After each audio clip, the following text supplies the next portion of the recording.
If it hadn't been for that sunny afternoon with my grandfather, sitting by the lake, learning how to cast bait, I wouldn't be here to tell this story. Have you ever imagined surviving for days, lost in the Amazon rainforest, with nothing but the knowledge you picked up as a kid? Today, you'll hear the unbelievable story of Jonathan Miller, a 28-year-old whose life turned into a nightmare when the plane he was on crashed in the middle of the largest and most dangerous tropical rainforest in the world. And what saved his life was a skill he had nearly forgotten.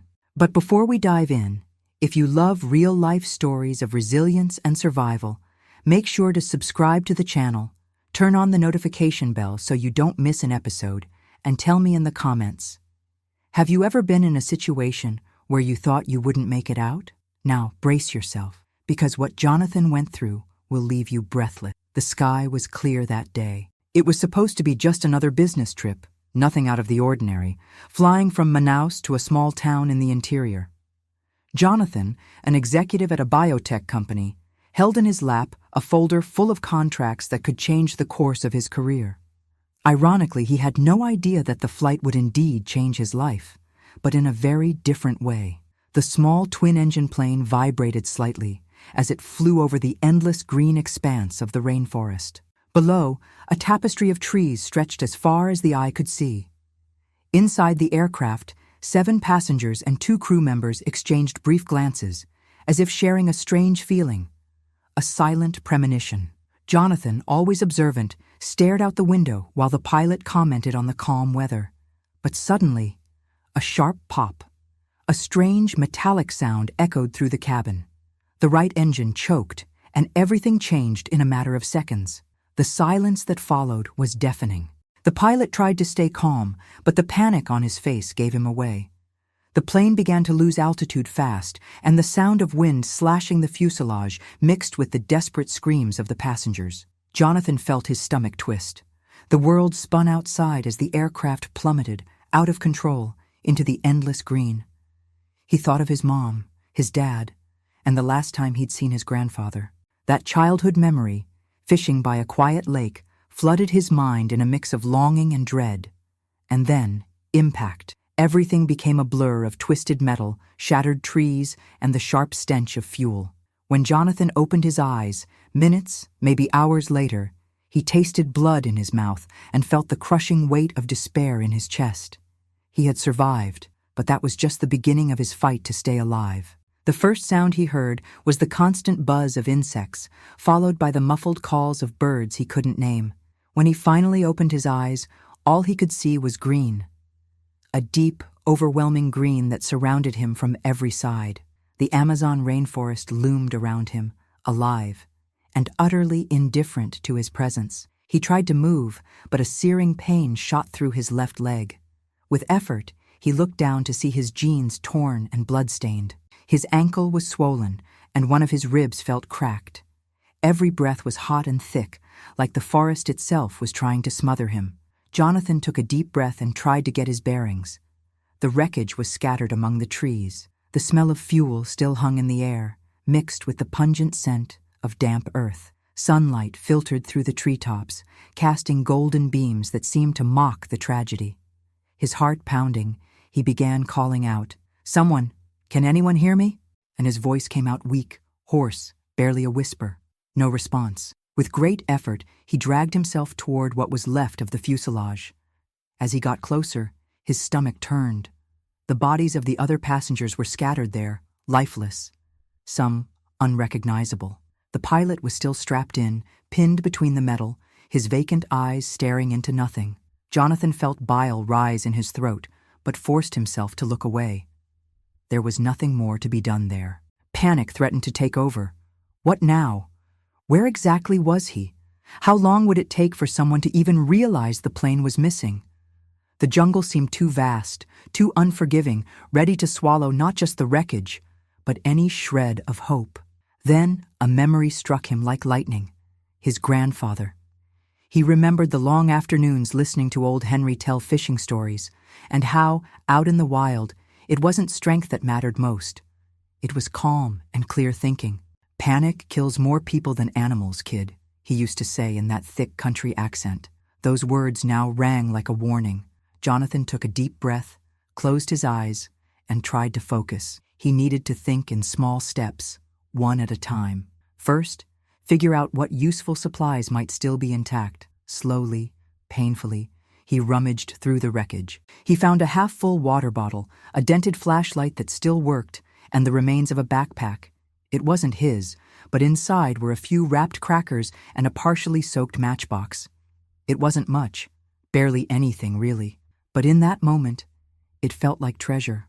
The sun began to dip lower in the sky, and the suffocating heat of the rainforest gave way to a sticky humidity. The sound of the jungle grew louder, as if the very forest were tuning in to the presence of an intruder. Jonathan felt the weight of loneliness settle in. Tears welled up and spilled down his face, but he wiped them away with frustration. Crying wasn't going to get him out of there. He needed to find clean water, shelter, and above all, keep his mind sharp. He knew the first few hours were critical, and the worst was still ahead. What Jonathan didn't know was that the jungle had its own plans for him, and that the simplest knowledge from his childhood would be his only chance to survive what was coming. When night fell over the forest, Jonathan truly understood what it meant to be alone in a terrifying place. There was no sign of civilization, no road, no distant smoke, nothing. Just absolute darkness and the deafening noise of a living, breathing jungle. The insects buzzed like tiny demons around his face. Leaves crackled, branches snapped in the distance. Every sound made Jonathan's heart race. He imagined jaguars, snakes, and all kinds of predators lurking, waiting for the perfect moment to strike. With each passing second, fear took over. A raw, primal fear that no city dweller is ever prepared to feel. He tried to build a shelter using the few scraps he could carry. He stacked pieces of metal, thick branches, and wide leaves for cover. But nothing felt like enough. The chill of the Amazon night crept into his bones, and the pain in his broken leg throbbed relentlessly.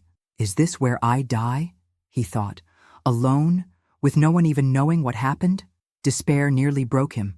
For a moment he thought about just lying down and waiting for his body to give out, waiting for it all to be over.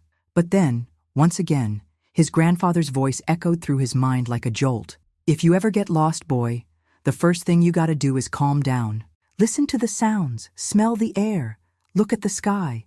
Nature always gives you a clue where you are and where you need to go." Jonathan took a deep breath, trying to push back the fear. He knew he had to hang on, at least until sunrise. If there was any chance of being found, it would be during the day. But deep down, he knew that in this endless sea of green, the odds were nearly zero. That night felt endless. Pain, fear, and exhaustion gnawed at him. Then, the distant sound of thunder brought a new worry: rain. And it didn't take long. The first drops hit hard, like stones. Within minutes, everything around him was drenched by a torrential downpour, so typical of tropical forests. His tiny fire hadn't even caught fully. It vanished into smoke before it had the chance to burn. The cold grew worse. Jonathan trembled, hugging his knees, as the rain washed the dried blood from his face and his torn clothes. The full weight of his situation came crashing down like an avalanche. No food, the water bottle almost empty, and the makeshift shelter barely shielding him from the rain. All Jonathan could see was the vastness of the forest, and the crushing truth that no one had any idea where he was. Despair brought thoughts of his family waiting for news. His mother calling over and over with no answer. His father trying to stay calm. And him, out here, completely at the mercy of the jungle. But that night, Jonathan made his first promise to himself. If I make it out of here, I'll never waste another second of my life. He didn't yet know how, but something deep inside whispered that somehow, survival was still possible. And when the rain stopped, he would take the first step toward the impossible. The sky began to lighten, casting a pale gray over the forest canopy. And for the first time, Jonathan understood that surviving out here wouldn't be about luck. It would be a battle that was only just beginning. That sunrise brought more than relief. It brought the first real decision. Jonathan knew that if he stayed near the wreckage, waiting for a rescue that might never come, death would just be a matter of time. Hunger was already gnawing at his gut. He looked around. The jungle, now soaked and glowing under the gray morning light, looked even more imposing. But there was something different. A sound, a faint murmur in the distance. He closed his eyes, trying to focus. It was water. He was sure of it. If there's one thing you gotta know, kid, it's how to listen for water. Water is life, his grandfather had said.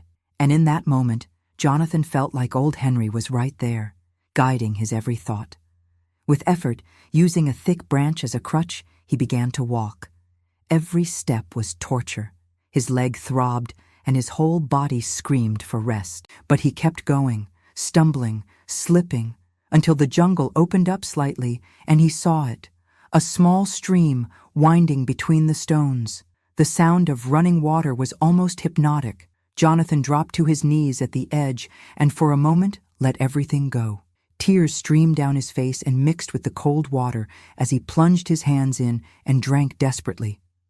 The relief was so intense that he laughed, a hoarse, almost mad laugh. In that moment, Jonathan realized there was still hope. Finding that stream felt like a sign. The jungle didn't want him dead. Not yet. With a calmer mind, he surveyed the area.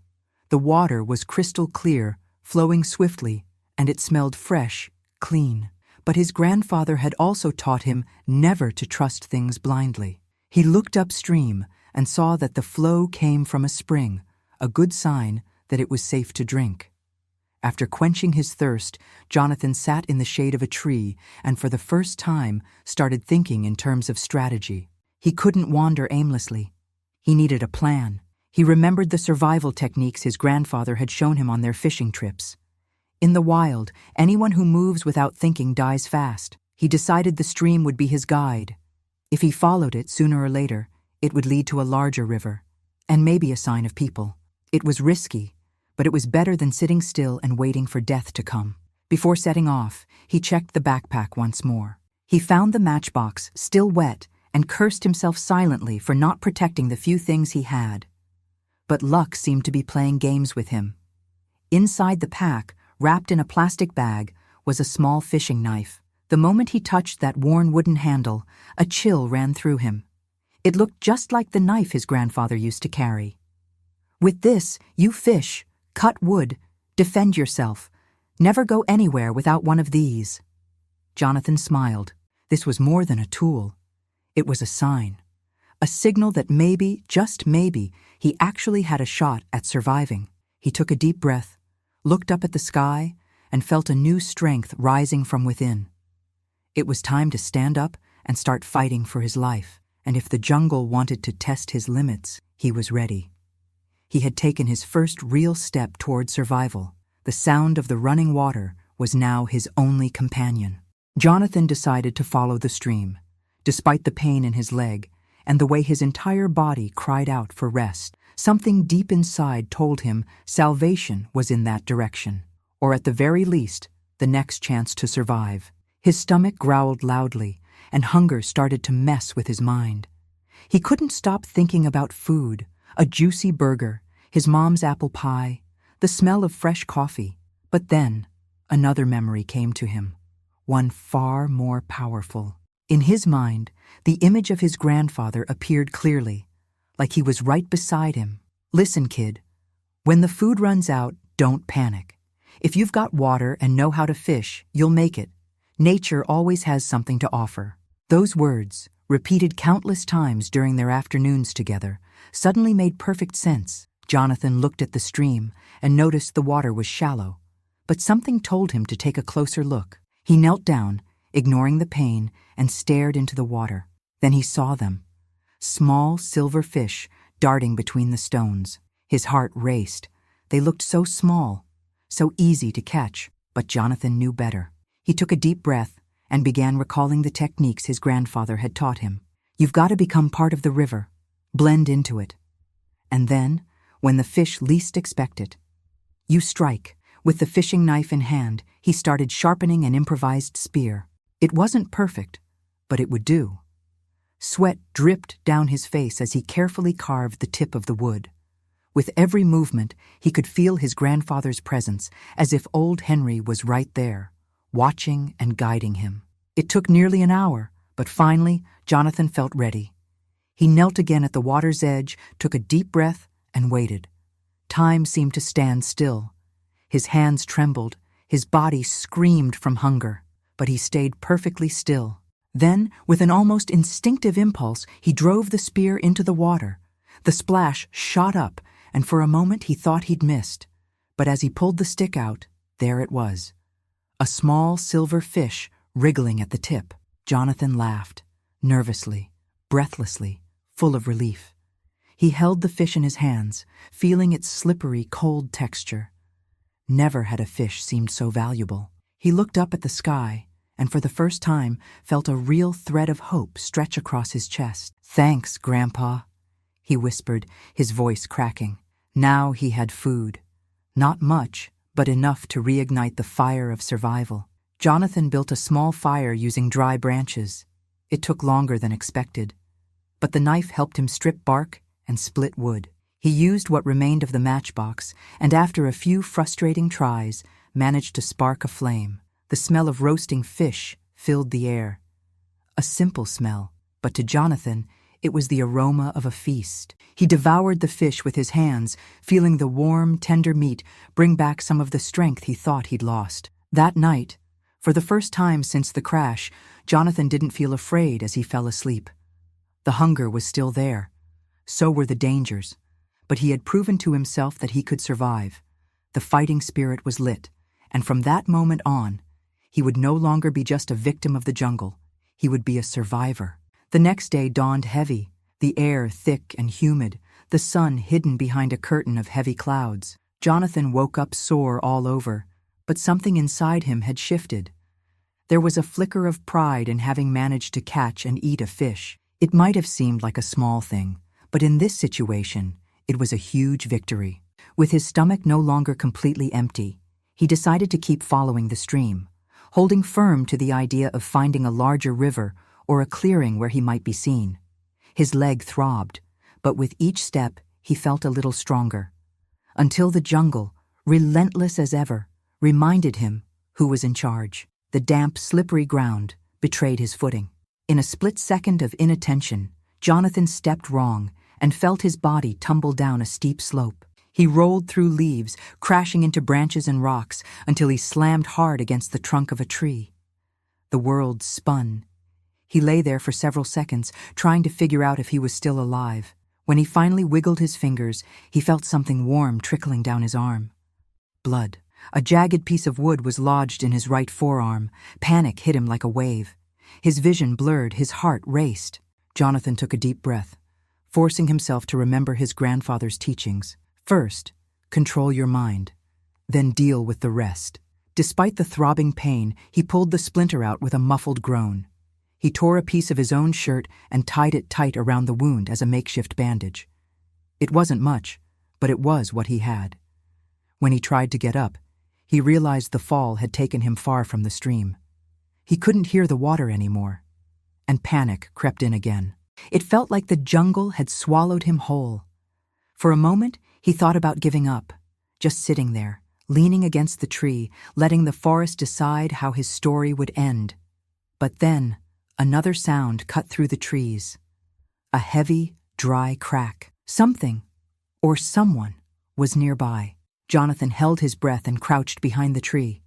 His heart was pounding so loudly it felt like it echoed through the woods. And then he saw it. Through the shadows, a pair of eyes locked onto his. It was a large animal, a jaguar, beautiful, majestic, muscles rippling beneath its golden fur. Jonathan's breath caught in his throat. Every nature documentary he'd ever seen about the killing power of these cats flooded his memory. If you run, she'll chase. Stay still. Breathe. His grandfather's voice echoed in his head.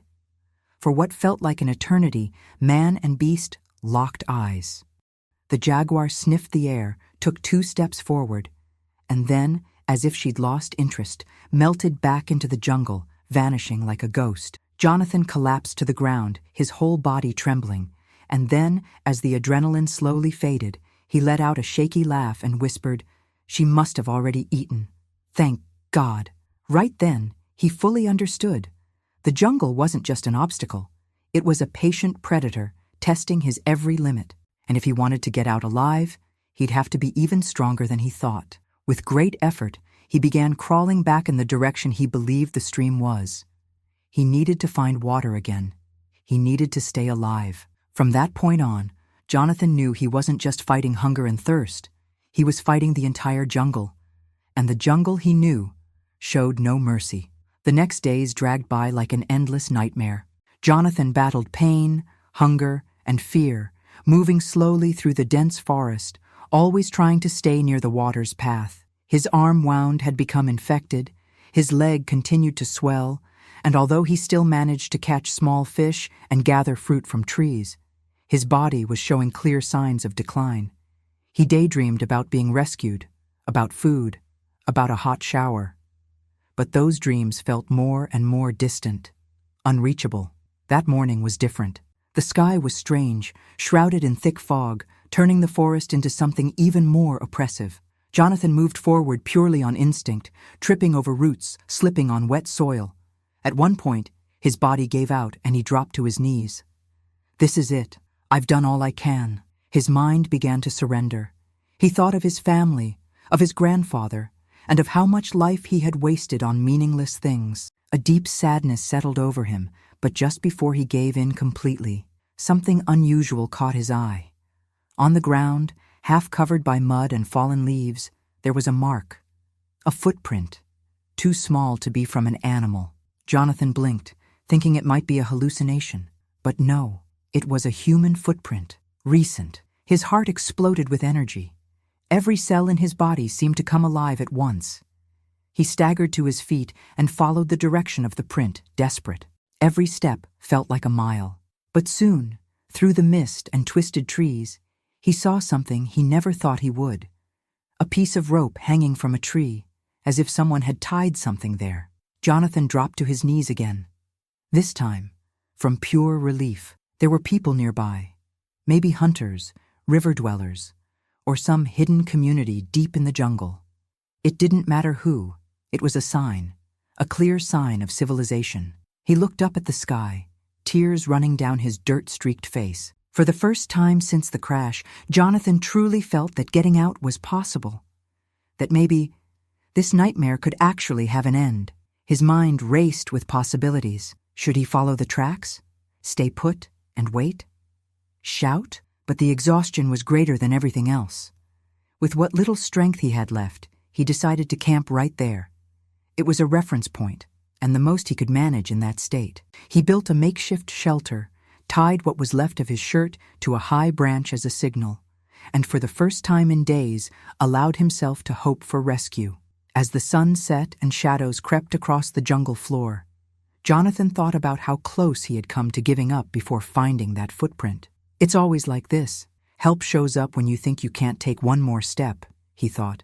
Sleep came hard, but unlike the other nights, this time, he didn't fall asleep waiting for death. He slept like someone who, for the first time, truly believed he might make it out. What he didn't know was that the worst was still ahead. But that footprint was the beginning of the road home. That night, even with renewed hope from the footprint he'd found, was unlike any other. Jonathan's body was beginning to pay the price for days of relentless struggle against the jungle. The infected wound throbbed and burned, and the fever spread like fire through his veins. He trembled violently, his teeth chattered, and soon his mind began to twist reality. His grandfather's face appeared among the trees, smiling, calling to him. Then, his mother. Even the pilot bloodied, mumbling things Jonathan couldn't understand. He no longer knew what was real and what was a fever dream.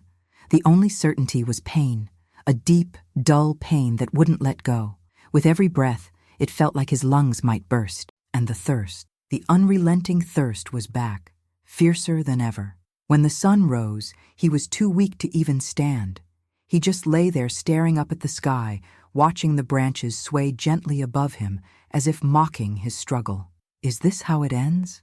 He thought. Alone, this close to being found, and still, beaten by a fever? But then, as if he could hear his own thoughts, his grandfather's voice echoed in his mind once more.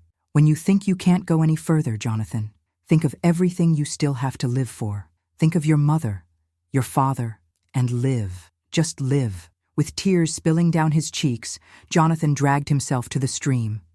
He drank what he could, splashed water on his face, and in a burst of strength he didn't know he had, managed to sit up. He stayed there for hours, breathing deeply, whispering to himself, "I'm getting out of here. I'm getting out." The day passed, and even though his body begged for eternal rest, he decided to play his last card, climb a tree. If he could get high enough, maybe he'd see a clearing, or a sign. With the knife tucked at his side and a heart full of fear, Jonathan began to climb. Every movement was torture. The bark scraped his skin, his hands trembled, but he didn't stop. When he reached the top, what he saw stole the breath from his lungs. In the distance, far but visible, a thin column of smoke rose between the trees. Was it real, or another hallucination? Jonathan rubbed his eyes, tried to focus. But the smoke was still there. He practically threw himself out of the tree and began dragging his body in that direction. He didn't know what it was, or who it was, only that he had to get there. It was this, or die. His body was shutting down, the world spinning. But every time he felt like quitting, his grandfather's smiling face returned to his mind. "If you make it out of this, kid, you'll never complain about life again." With a faint smile, Jonathan pressed on. Because now, for the first time, it wasn't just fear driving him. It was the certainty that something, someone, was waiting up ahead. And he wasn't going to die here, not after everything. But the jungle still had one final hand to play. Each step was a battle. Each meter stolen from the forest seemed to drain the last bit of energy Jonathan had left. The fever still burned, and hallucinations came and went like crashing waves. Sometimes he'd hear his grandfather calling. Other times, the sounds of the jungle seemed to laugh at him, mocking his useless struggle. But that column of smoke remained, steady on the horizon. It was the only thing keeping him going. He didn't know if it was a village, a hunter's camp, or some river dweller lost deep in the jungle. It didn't matter. Anything human was enough. Hours passed like days, and the sun began to dip again when, finally, Jonathan heard a new sound. A dry snap, a whistle in the distance. Voices. Faint, far away, but real. His heart almost stopped. He tried to shout, but no sound came out. His body simply didn't have the strength anymore. He dragged himself as best as he could, following the sound. And that's when, through the trees, he saw the impossible. A small wooden hut, simple, thatched with palm leaves, and a still-burning fire out front. Two men, river dwellers, were tending to fishing nets and speaking in hushed tones. Jonathan tried to call out again, but all that came was a weak, raspy moan. He stumbled, hit a tree, and collapsed. The noise caught the men's attention. One of them turned, and his eyes widened at the sight of that skinny, filthy, bloody, and ragged figure crumpling to the ground. "Hey, there's someone here!" the man shouted, rushing over to Jonathan. Both men hurried to him, shocked by his condition. One of them touched Jonathan's shoulder, and with the last thread of consciousness, he whispered, "Help, please, help me." The voices blurred together. The world spun, but he felt it. He felt arms lifting him, water being poured over his cracked lips, the warmth of the fire drawing near. Jonathan tried to open his eyes, but his body no longer responded. He could only think one thing before the darkness took him. "I made it." The men, startled, did what they could. They cleaned his wounds, gave him water, and while one prepared the canoe to take him to the nearest town, the other stood watch, as if he knew just how fragile the thread between Jonathan and death had become. The journey down the river was a blur. Jonathan could barely register the passing scenery, the changing sky, the sound of water lapping against the canoe's hull. But he felt it. He felt himself leaving the jungle behind.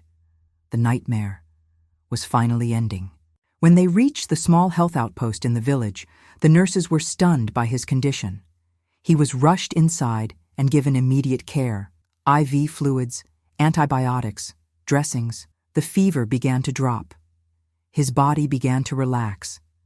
And for the first time in days, Jonathan fell asleep without fear of never waking up. There, in that humble little room, surrounded by strangers who treated him like a miracle, he knew he had conquered the jungle. He had survived. His return to civilization wasn't how he'd always imagined it, but it was enough. Jonathan was safe. The days that followed were slow and steady recovery, but every second in that simple room felt like a gift. Jonathan, though weak, felt his chest swell with an emotion he couldn't quite describe. It wasn't just relief. It was gratitude. A deep, profound gratitude just to be alive, to be breathing, watching the sunrise through the tiny wooden window, listening to the distant sound of the river. The river dwellers who found him became like family. Every day, one of them would come visit, bringing warm broth or fresh fruit. No one knew his name exactly. They just called him the Miracle, because no one, not even the village's oldest nurse, believed anyone could come out of that jungle alive after being lost for so many days. But Jonathan didn't just survive. He was reborn. As his body healed, his mind kept replaying everything he had been through. The crash, the panic, the hunger, the jaguar, the fever, and most of all, the moment when everything seemed lost. But one simple footprint gave him a reason to rise again. He also remembered his grandfather. The lessons taught during those long, quiet fishing trips. Lessons he once thought were silly, and now realized had saved his life. Fishing, patience, respect for nature. Those were the tools that kept him alive. When he finally had a signal strong enough to call home, the sound of his mother's voice on the other end broke him. "I thought I'd lost you, my son," she sobbed. And he, through his own tears, promised, "I'll never waste another second of my life, Mom. I'm back." There in that makeshift hospital, Jonathan understood something. The life he lived before no longer made sense. The rush for money, the contracts, the pressure. It all felt so small compared to what really mattered. Months later, fully recovered, he returned to the very village where he'd been rescued. But this time, not as someone lost, but as someone who chose to be there. He started a small community project, helping the river dwellers however he could. He brought medicine, food, and most of all, stories. He told his story to anyone who wanted to hear it. He spoke about the power of nature, about the importance of little lessons we often ignore, the kind you only remember when life pushes you to the edge. Jonathan became an example, a survivor, but more than that, he became a man who understood the true value of life. One evening, walking by the river, he grabbed an old fishing rod and sat by the water's edge. He closed his eyes, breathed in the scent of the forest, listened to the current, and smiled. "If you could see me now, Grandpa, you'd be proud. I survived, and fishing saved me." In that moment, he understood. The jungle wasn't his end. It was his new beginning. Because sometimes, life has to take us to the very bottom, just to teach us how worth it is to fight for it. And Jonathan fought. He came out of the forest with a marked body, but with a light soul. And from that day forward, every sunrise became a celebration. Because he knew, not everyone gets a second chance at life. But he did. And you, who followed this story all the way to the end, never forget. Sometimes, what saves us are those small things we learn in childhood. The ones we never imagined would matter, until the world decides to test our will to live.